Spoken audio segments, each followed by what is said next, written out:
तो दोस्तों आज हम स्टार्ट करने वाले हैं प्रश्नावली 1.1। इससे पहले मैं इंट्रोडक्शन यानी कि परिचय में पढ़ा चुका हूँ। तो आइए देखते हैं प्रश्नावली 1.1 का पहला प्रश्न क्या कह रहा है कि क्या शून्य एक परिमेय संख्या है और क्या इसे आप p/q के रूप में लिख सकते हैं और जहाँ q is not equal to 0 है। तो जी हाँ, शून्य एक परिमेय संख्या है। शून्य क्या है? एक परिमेय संख्या है। हाँ, शून्य एक परिमेय संख्या है। शून्य एक परिमेय संख्या है। क्यों है ये भी आइए देखते हैं। देखिए इस नंबर लाइन पर यानी इस संख्या रेखा पर जो भी नंबर होते हैं, जो भी नंबर हो वो सभी के सभी नंबर क्या होते हैं? परिमेय संख्याएं होती हैं। आइए देखते हैं। जैसे ये 1 2 3 और ये आपका इन्फिनिटी तक यानी कि अनंत तक जाता है। इस तरह इधर -1 -2 -3 ये भी आपका अनंत तक जाता है। तो ये सभी संख्याएं क्या है? आपकी परिमेय संख्याएं होती हैं। ठीक है दोस्तों, बस q का मान 0 नहीं होना चाहिए। अब कहेंगे कि ये कैसे परिमेय संख्या हो सकती है? परिमेय संख्या होने के लिए तो p/q के रूप में होना चाहिए। जी हाँ, अगर आप इन सब के नीचे अगर 1 लगा दे, बटे में 1 कर दे, तो क्या इनके मान में कोई परिवर्तन आएगा? नहीं, इनके मान में भी कोई परिवर्तन नहीं आएगा। और ये सभी संख्याएं क्या बन चुकी हैं? एक परिमेय संख्या बन चुकी है। इस तरीके से आप समझ चुके होंगे कि शून्य एक परिमेय संख्या क्यों है। शून्य एक परिमेय संख्या क्यों है आप समझ चुके होंगे। अब देखते हैं।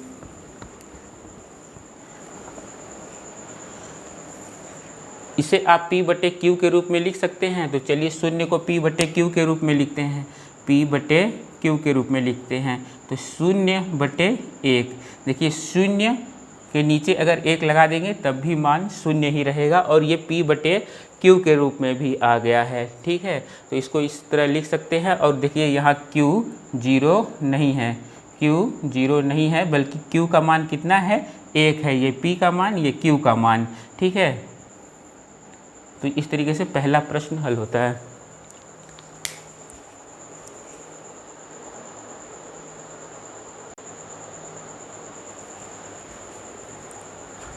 दोस्तों दूसरा प्रश्न है 3 और 4।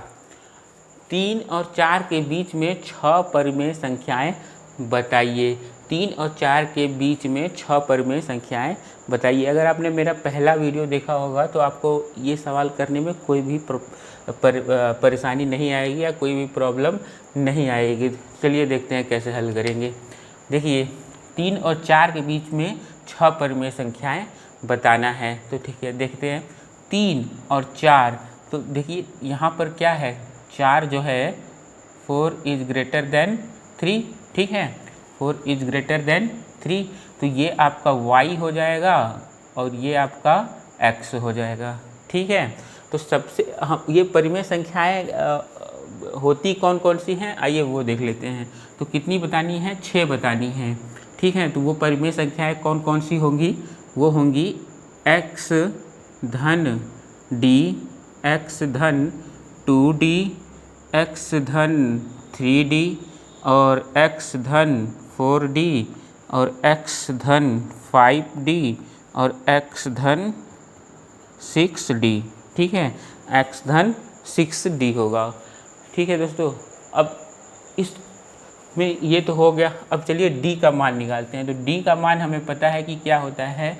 d का मान होता है y minus x n plus 1। देखिए y इसमें क्या है? तो y इसमें क्या है? 4 है, x कितना है? 3 है, n कितना है? 6 है। जितना बोलेगा 6 परिमेय 7 परिमेय तो वो n का वैल्यू होता है, तो वो n हो गया और प्लस 1। तो चलिए अब इसमें कुछ जितनी भी वैल्यू है उसको पुट कर देते हैं। तो 4 माइनस 3 n यानी कि 6 प्लस 1। तो 4 माइनस 3 किया तो 1 और 6 और 1 मिलाकर आपका हो गया 7, यानी कि 1/7। ठीक है, 1/7। डी का मान कितना निकल के आया है? 1/7। तो चलिए लगाते हैं, अब इसको यहाँ रखते हैं। एक्स कितना है हमारा? 3। डी कितना निकल के आया है? 1/7। तो 7 या 21 और 1 22, 22/7। ठीक है। अब इस दूसरा एक्स का वैल्यू 3 ही है। हाँ, 2D यानी कि 2/7, 2/7। तो 7 या 21 और 2 23, 23/7। इस तरीके से इसको भी 3 + 3D यानी कि 3/7। तो 7 या 21, 21 और 3 24, 24/7। फिर इस तरीके से इसको देखते हैं, एक्स कितना है? 3 है और 4D, 4D तो 4 यानी कि 4/7। तो 7 या 21, 21 और 4 मिला के आपका हो गया 25/7। और इस तरीके से इसको 3 + 5/7। तो 7 या 21, 21 और 5, 21 और 5 आपका हो गया 26/7। अब इसी तरीके से x + 6/7 यानी 6/7। सॉरी, यहाँ पे 3 है ना, 3। तो 7 या 21, 21 और 6 27, 27/7। तो दोस्तों 3 और 4 के बीच में 6 परिमेय संख्याएं कौन कौन सी हैं? 22/7, 23/7, 24/7, 25/7, 26/7 और 27/7। ठीक है।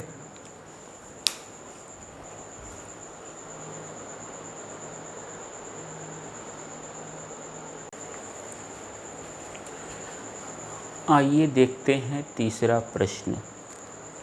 तीसरा प्रश्न क्या कह रहा है कि 3/5 और 4/5 के बीच में 5 परिमेय संख्याएं बताइए। तो ठीक है, ये हमारा x हो गया, ये हमारा y हो गया और ये हमारा n का वैल्यू हो गया। ठीक है, ये हमारा 4/5, ये y हो गया। ठीक है, तो पहले हम d ही निकाल लेते हैं। चलिए d निकाल लेते हैं। तो d बराबर में क्या बताया था मैंने? y - x। तो y - x, y हमारा क्या है? 4/5 है। ये हमारा x हो गया, ये हमारा y हो गया और ये n बराबर में 5 है। ठीक है, तो क्या फॉर्मूला होता है? y - x n + 1। ठीक है, तो y कितना है हमारा? y हमारा 4/5 है। 4/5 -3/5, -3/5। ठीक है, -3/5 और n + 1 यानी कि 5 और +1। तो चलो अच्छा, इसको पूरा अच्छे से हल कर लेते हैं। तो 4 में से 3 गया तो कितना बचेगा? 1 बचा। 1/5/6। ठीक है, तो ये कितना हो जाएगा? 1/30 हो जाएगा।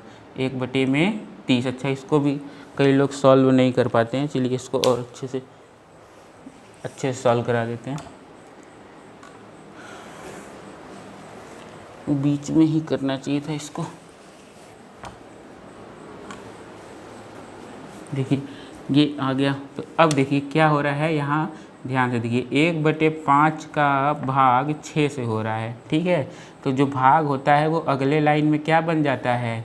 गुणा बन जाता है। क्या बन जाता है? गुणा बन जाता है। ठीक है, जैसे ये नहीं समझ में आया तो आप 1 कर दो। तो जब गुणा बनता है तो ये वाला जो नंबर रहता है वो पलट जाता है। तो जैसे ये 6/1 है, 6/1 है तो 1/6 हो जाता है। तो यानी क्या हो जाएगा? 1/30। यानी कि डी का मान कितना निकल के आया? 1/30 निकल के आया। चलिए इसको हम याद रखिएगा, 1/30 आया है। ठीक है, डी का मान कितना आया है? 1/30। इसको हल करेंगे तो कितना आएगा? 1/30। ठीक है, तो हमारा पहला हमको 5 वैल्यू चाहिए। तो पहला क्या हो जाएगा आपका? x धन d। x धन d हो गया। तो x कितना आया है आपका? हाँ, x आपका 3/5 है और d आपका 1/30 है। अब चलिए इसको भी हल कर लेते हैं। कई लोग को ये भी नहीं करने आता होगा। तो 30 और 5 का पहले हम क्या लेंगे? एलसीएम लेंगे। 30 और 5 का एलसीएम लेते हैं। चलिए, तो चलिए पहले 5 से काटते हैं। पहले क्या काटते हैं? इसको 5 से काटते हैं। 5 से काटे तो 5 छक्का 30 और 5 एकम में 5, फिर 3 से काटेंगे तो 3, या पहले मतलब सबसे छोटी संख्या से काटते हैं, लेकिन चलिए आप जैसे भी काट सकते हैं। 3 से काटे तो 3 दूना के 6 और ये 1 फिर 2 से जाएगा, फिर ये क्या हो जाएगा 1 और 1 तो क्या हो जाएगा आपका 2 गुणे 3 गुणे 5 यानी 2 3 6 पंचे 30। तो लस आपका कितना आया 30 आया। ठीक है, आपका लस कितना आया 30 आया। लस आपका कितना आया 30। ठीक है, लस आया 30। तो इसको कैसे हल करेंगे वो देखते हैं। 30 आ गया, लस कितना आया है 30 आया। अब इसमें इसका भाग देते हैं और जितना आएगा फिर ऊपर वाले से गुणा कर देते हैं। तो 5 छक्का 30, 6 तिया 18 धन 30 एकम में 30 और 1 से 1 का गुणा करेंगे तो 1 ही आ जाएगा। तो हमको क्या मिल गया 19/30। पहली संख्या क्या मिली हमको 19/30। पहली संख्या क्या थी 19/30। अब इसी साथ दूसरा भी देख लेते हैं यहीं पे 19/30। तो x धन 2d, x हमारा 3/5 ही रहेगा। x कितना रहेगा हमारा 3/5 ही रहेगा। और 2d यानी कि 2d कितना है 2/30। ठीक है, 30 और 5 का एलसीएम निकाल चुके हैं तो बार बार नहीं निकालेंगे। 30 आएगा। तो 5 छक्का 30 और 6 तिया 18। ये वाला समझ में आ रहा है कि नहीं आ रहा है। 5 छक्के यानी कि 5 में हम 30 का भाग देंगे तो 5 छक्के 30। ठीक है, तो जो भागफल आता है ऊपर वाले अंश से गुणा कर देते हैं। तो 5 छक्का 30 और 6 तिया 18। ठीक है, अब फिर 30 में जब 30 का भाग देंगे तो 1 आएगा। 1 में जब 2 से गुणा करेंगे तो 2 ही रह जाएगा। तो 18 और 2 मिला के कितना हो जाएगा 20/30। ठीक है, 20/30। इसी तरीके से 3 और हैं, उनको भी निकाल लेते हैं।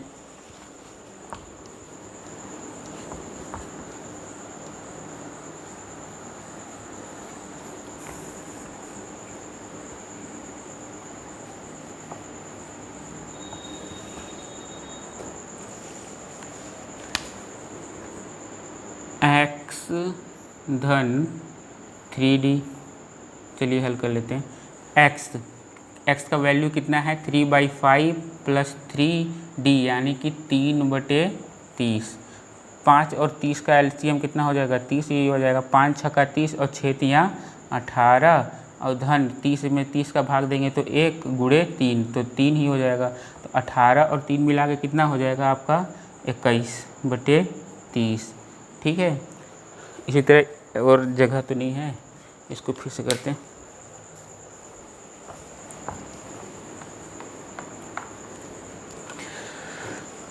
फिर चौथा क्या हो जाएगा आपका परिमेय संख्या x धन 4d। तो x कितना है 3/5 धन 4d यानी कि 4/30। 5 और 30 का एलसीएम लिए तो कितना हो गया 30 ही रह जाएगा। ठीक है, 30, 5 छक्का 30 और 6 तिया 18 धन 30 से कम में 30 और 4 18 4 मिला के कितना हो जाएगा आपका 22/30। 22/30।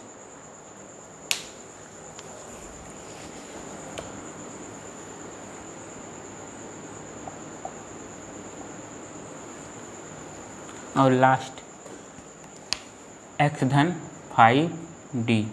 तो x का वैल्यू कितना है 3/5 और 5d यानी कि 1/30। दोनों का एलसीएम 30 हो गया। 5 छक्का 30, 6 तिया 18। हाँ, 30 एकम में 30, 30 एकम में 30। अच्छा 5d है ना, तो 5d यानी कि यहाँ पे 5 हो जाएगा। तो 30 एकम में 30, 30 में जो 5 से गुणा करेंगे तो 5 ही हो जाएगा। 18 5 कितना होता है आपका 23, 23/30। ठीक है, 18 5 23। तो हमको 5 वो संख्याएं कौन कौन सी मिली थी तो आप देख लीजिएगा, यही है, यही इसके हल हैं।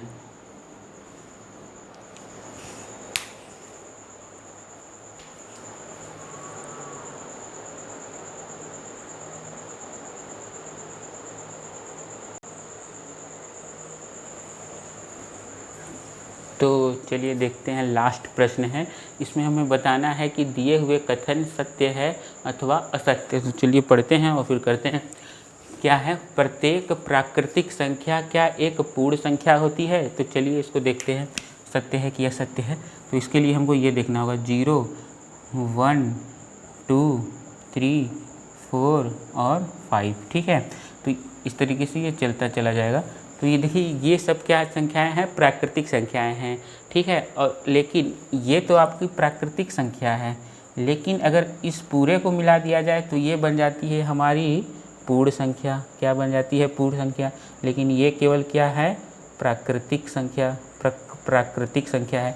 तो क्या कह रहा है कि प्राकृतिक संख्या यानी कि ये एक पूर्ण संख्या होती है? तो जी हाँ, सभी प्राकृतिक संख्याएं पूर्ण संख्याएं होती हैं, लेकिन सभी पूर्ण संख्याएं प्राकृतिक नहीं होती हैं। ठीक है, ये ध्यान रखिएगा कि सभी प्राकृतिक संख्याएं पूर्ण संख्याएं होती हैं, लेकिन हर पूर्ण संख्या प्राकृतिक संख्या नहीं होता है।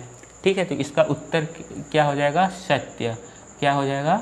सत्य। यानी कि पहले का आंसर क्या हो जाएगा? सत्य।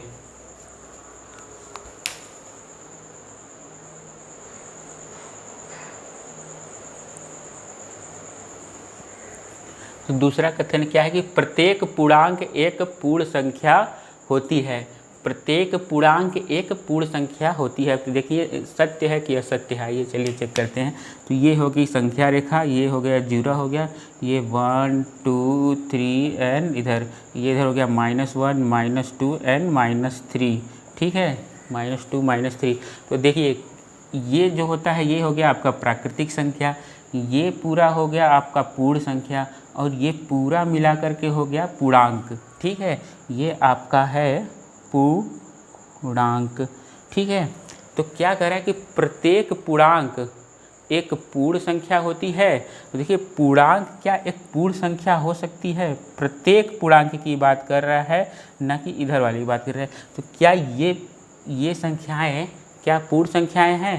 तो नहीं, केवल 0 और 0 के बाद वाली संख्याएं पूर्ण संख्याएं कहलाती है, इधर वाली संख्याएं पूर्ण संख्याएं नहीं कहलाती हैं, जबकि ये पूरा पूर्णांक है। तो प्रत्येक जो पूर्णांक होता है वो पूर्ण संख्या नहीं होता है। प्रत्येक पूर्णांक एक पूर्ण संख्या नहीं होता है। ठीक है, ये पूर्ण है, पूर्णांक नहीं है।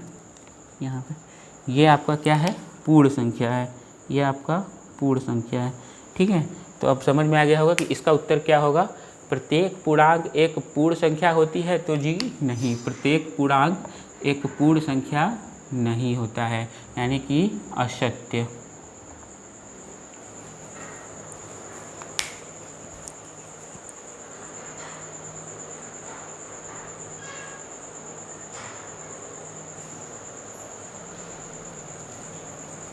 तो आइए देखते हैं लास्ट कथन क्या है। क्या प्रत्येक परिमेय संख्या एक पूर्ण संख्या होती है? क्या प्रत्येक परिमेय संख्या एक पूर्ण संख्या होती है? तो देखते हैं, तो इसका उत्तर होगा भाई असत्य। अब कैसे होगा आइए देखते हैं। ये क्या होगा आपका? असत्य होगा। प्रत्येक परिमेय संख्या एक पूर्ण संख्या होती है, तो ये होगा असत्य। नहीं, प्रत्येक परिमेय संख्या एक पूर्ण संख्या नहीं होती है। चलिए एक कोई नंबर ले लेते हैं, जैसे कि 3/2। वैसे देखते हैं कि पूर्ण संख्याएं क्या होती हैं। 0, 1, 2, 3, 4, ये सभी संख्याएं क्या होती हैं? पूर्ण संख्याएं होती हैं। लेकिन अब मान लो मैंने 3/2 ले लिया, तो क्या ये एक पूर्ण संख्या है? नहीं, ये पूर्ण संख्या नहीं है। हाँ, इनके नीचे 1 लगा करके इनको परिमेय संख्याएं बनाया जा सकता है। ठीक है, इनको परिमेय संख्याएं बनाया जा सकता है, यानी कि हर एक प्राकृतिक संख्या या कोई भी पूर्णांक परिमेय संख्याएं होती हैं, लेकिन हर परिमेय संख्या पूर्णांक या पूर्ण संख्याएं या प्राकृतिक संख्याएं नहीं हो सकती हैं। ये चीज़ ध्यान रखिए। जैसे 3/2 ये एक परिमेय संख्या तो है, ये एक परिमेय संख्या तो है। ठीक है, ये एक परिमेय संख्या तो है, लेकिन ये एक पूर्ण संख्या नहीं है। पूर्ण संख्या नहीं है। पूर्ण संख्याएं क्या होती हैं? ये सब पूर्ण संख्याएं हैं। ठीक है, तो 3/2 एक परिमेय संख्या है, लेकिन पूर्ण संख्याएं नहीं है। ठीक है, तो इस तरीके से प्रत्येक परिमेय संख्या एक पूर्ण संख्या नहीं होती है। ठीक है, लेकिन हर एक पूर्ण संख्या एक परिमेय संख्या होती है। तो इस तरीके से प्रश्नावली 1.1 पूरा कंप्लीट होता है। मिलते हैं नेक्स्ट वीडियो में।